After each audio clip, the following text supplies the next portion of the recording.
Meeting के द्वारा जो भी आला अधिकारी हैं उनके द्वारा निर्देश दिया जा रहा है, लेकिन हमारा नगर निगम इस मामले में बहुत चौकसी रहा।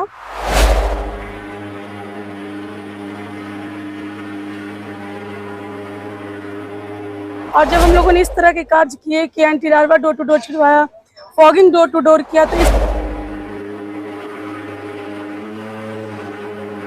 डेंगू के केसेस कम हुए हैं, यानी किसी हद तक हम लोग कंट्रोल करने में कामयाब हुए हैं। तो हम लोग डेंगू के एंटी लार्वा के बनने की प्रक्रिया उस पर कंट्रोल कर पाए हैं।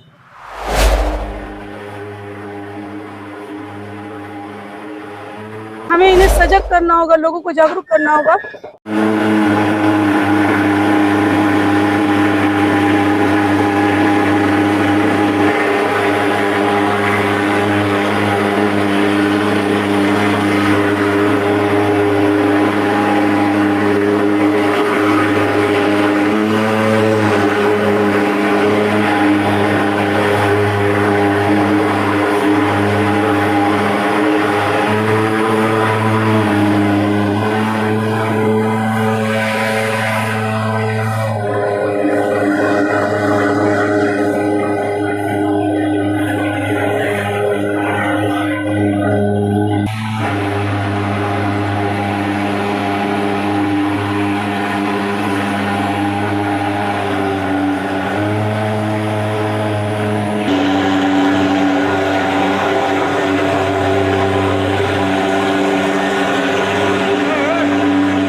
जिला प्रशासन के द्वारा तो अभी तक बस गाइडलाइन देने का काम किया जा रहा है, या मीटिंग के द्वारा जो भी आला अधिकारी हैं उनके द्वारा निर्देश दिया जा रहा है, लेकिन हमारा नगर निगम इस मामले में बहुत चौकसी रहा।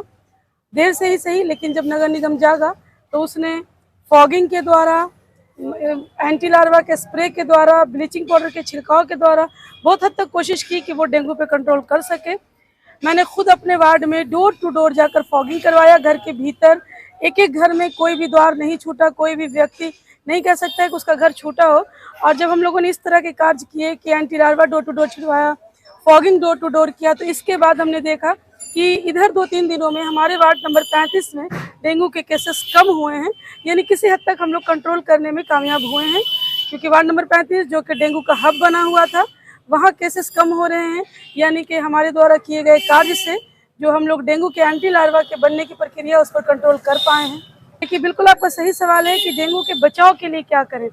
हम लोग देखते हैं कि हर साल इस समय डेंगू का प्रकोप हमारे शहर पर आ जाता है, तो लोगों को जागरूक करना होगा। क्योंकि जब डेंगू के मच्छर हमारे यहाँ लार्वा पनप जाते हैं, तब हम उन पर कंट्रोल करने की कोशिश करते हैं, जो कि काफ़ी लेट हो चुका होता है। ये ट्रांसमिशन काफ़ी तेज़ी से करते हैं, लेकिन हमें इन्हें सजग करना होगा, लोगों को जागरूक करना होगा कि वो अपने घरों के भीतर कहीं पर भी पानी का स्टोर ना करें। जैसे टायर, टूटा बर्तन छत पर पड़ा हो, फूल के गमले हो, खाली कुछ रखा हो, उसमें पानी ना जमा हो वर्षा का। दूसरी चीज़ें हैं कि हमारे यहाँ देख रहे हैं कि जैसे जैसे शहरीकरण की होड़ में लोगों की जो रोज़मर्रा की ज़िंदगी में एसी बहुत बड़ा फैक्टर बनता जा रहा है। हर लोग, कंजस्टेड एरिया है, सटे सटे मकान हैं, पानी की निकासी सही नहीं है, और एसी बहुत सारे घरों में लगे हुए हैं, तो उनके जो पानी निकलते हैं उनको समुचित रूप से डेली ज़मीन में, नाली में बहा दें, जमा ना होने दें। क्योंकि हम सब जानते हैं कि डेंगू के मच्छर स्वच्छ पानी में ही पनपते हैं, तो एसी का पानी स्टोर ना होने दें। अगर घरों में वो कूलर यूज़ करते हैं तो प्रतिदिन कूलर का पानी बदलें, कूलर में पानी जमा ना रहने दें कि आज का पानी कल, कल का पानी परसों ना हो।